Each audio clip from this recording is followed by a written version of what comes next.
হরে কৃষ্ণ। 2রা জ্যৈষ্ঠ, 17ই মে, রবিবার, পুরুষোত্তম মাস অর্থাৎ অধিক মাস, যেটা 32 মাস পরে 33 মাসে গিয়ে অধিক মাস হয়। আর এই অধিক মাসকে স্মার্তগণ বলে থাকেন মল মাস, যেটা শাস্ত্রে কোথাও নেই। আর ভগবান স্বয়ং এই মল মাসের নাম কি রেখেছেন? পুরুষোত্তম মাস, কারণ তার নিজের নাম অনুসারে।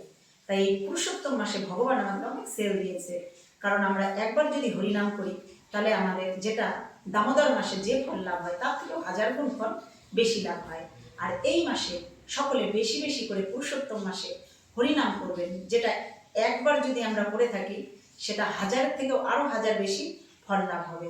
তাই সকলে তুলসী মহারানীর আরতি করবেন, তুলসী মহারানীকে প্রণাম করবেন, ভগবানের আরতি করবেন, ভগবানের নাম জপ করবেন এবং ওই মাসটায় সকলে দীপ দেখাবেন, যেটা মাতৃর প্রদীপে দীপ দেখাবেন ভগবানকে।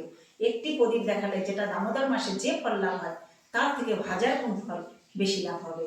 তাই দীপ দেখাবেন এবং ধামে গিয়ে এক রাত্রি বাস করলে সেটা 10,000 দিন ধামে বাস করার ফল লাভ হবে। তাই পুরুষোত্তম মাস সকলে পালন করবেন, অধিক মাস যেটা ভগবান নিজে এই মাসকে পুরুষোত্তম মাস বলেছেন। হরে কৃষ্ণ।